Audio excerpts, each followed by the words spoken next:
Hallo julle, Storytyd met Friskie Mariskie. En die is die storie van 'n sekswerker. Ja, vandag het ek uitgevind my gunsteling prostituut is oorlede. En ek moet vir julle sê ek het 'n traan of twee gepik want kom ek wys julle hierdie storie. Dagboek van 'n sekswerker. Vanaand weer in die klub gaan werk. Ek hoop ek kry genoeg kliënte. Ek skuld R2000 en ek kry 'n wake-up môreoggend. Ek kan die pyn nie meer hanteer as ek nie 'n shot in kry nie. Ek wens ek wil kom en die deur oopsluit sodat ek kan gaan bad en my regmaak vir vanaand. Hy beter my genoeg drugs gee om my deur die aand te help. As ek mos nie help nie, dan kan ek nie meer kliënte kry nie. En dan is dit my skuld. Ek is so moeg vir seks, ek gril al as ek 'n man sien. Die dinge wat ek verduur, wat hy nie eers met sy vrou sal doen nie. Ek beter genoeg drugs vat sodat ek dit beter kan hanteer. Ag, Here help my om uit hierdie omstandighede te kom.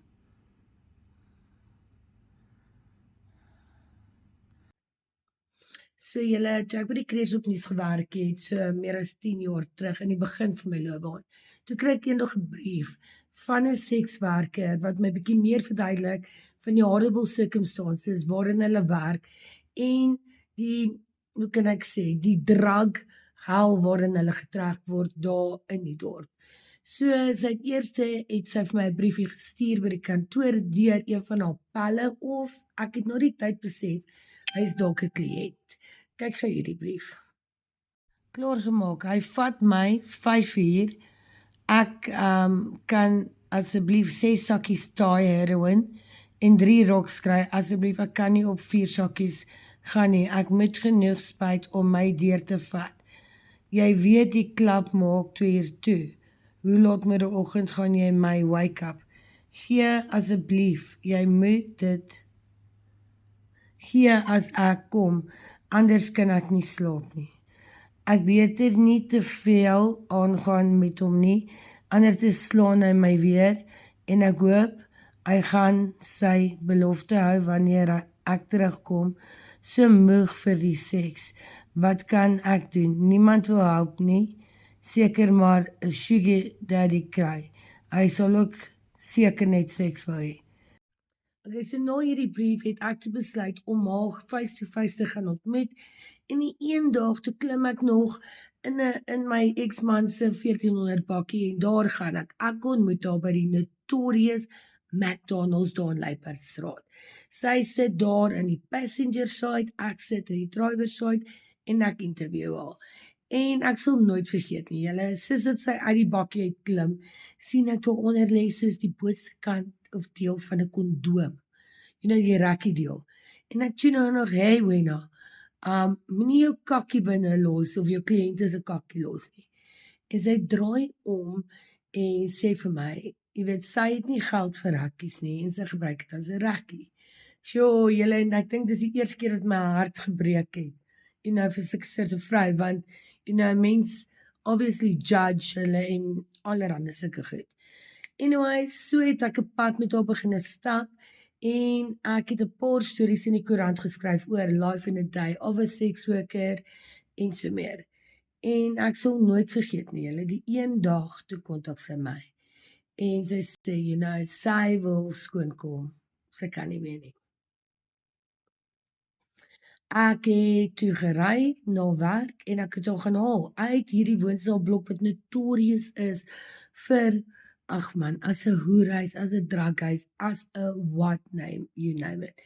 En toe ek daar aankom is sy maak die voordeur oop, toe het sy 'n bloody heroin naald nog in haar nek. Sy het nog maar gesê, ek beloof dit is my laaste het. En dit was so crazy, want hier staan ek en kyk hoe 'n vrou haar hele lewe in kussingslippe oppak, En soos dit ons op pad daar uit is, kan ek nog onthou sy het haar crackpypies op die vloer neergegooi en ek en sy het dit stikkend getrap. En daar is ek met haar na 'n shelter toe. Die Cradle of Hope, House of Safety for Abused Women and Children. En julle, nie 'n dag later nie, wou hulle fucking pimp my. Vincent, Mariska, you got my girl. Maar ek skrik my gat af julle. Like, I mean, nou is ek besig om met 'n drug dealer en 'n pimp te stry. En eventually toe sê ek vir my, nou wat, nee, jy kan jou girl terugkry as jy leer hoe om na hulle te kyk. Ek bedoel, jy voer hulle nie behoorlik nie, jy gee hulle vuil drugs, like, shame on you. Kyk hoe lyk hierdie girls.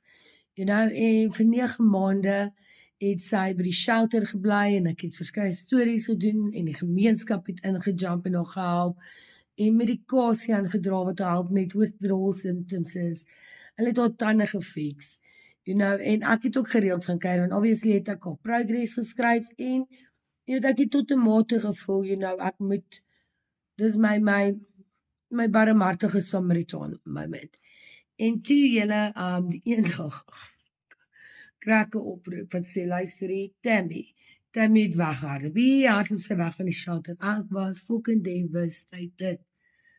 Al daai moeite, al daai aandag, al daai bid, al daai hoop en sy was net weer terug straat toe en terug drugs toe.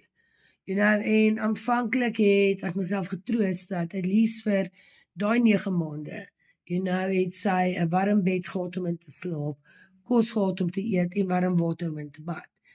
Maar ons vriendskap het nie daarop gehou nie. You know, sy het elke nou en dan my op Facebook 'n boodskapie gestuur en ek kan onthou toe ons Devilsdorp geshoot het en ons ry deur Silverride met die kameras en alles.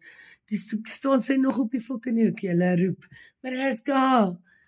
En ja, dit is nogals baie crazy as mens sit en dink aan hoeveel jaar terug mens iemand ontmoet het en 'n pad met iemand gestap het, you know, en wanneer mens skielik hoor hierdie persoon is dood.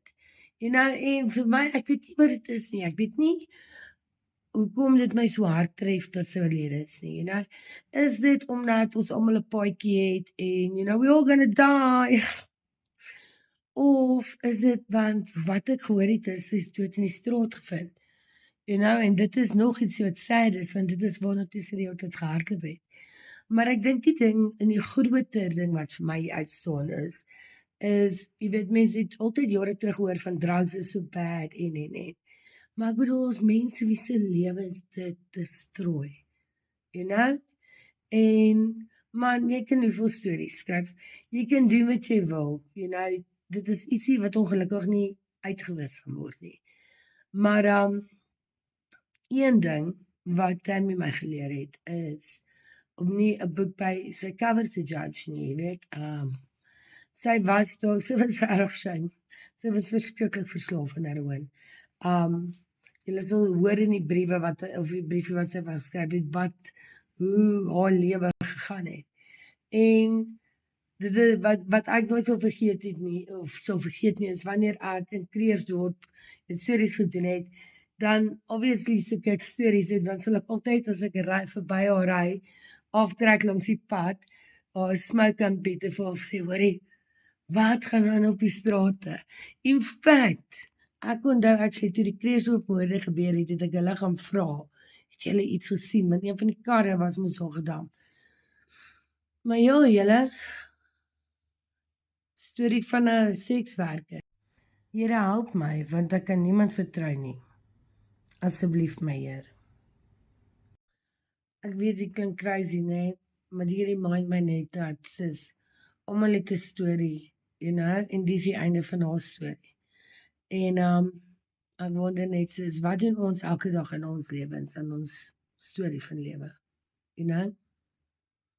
Anyways, rest in peace, girlfriend. May you finally have the peace wat jy so versnik het.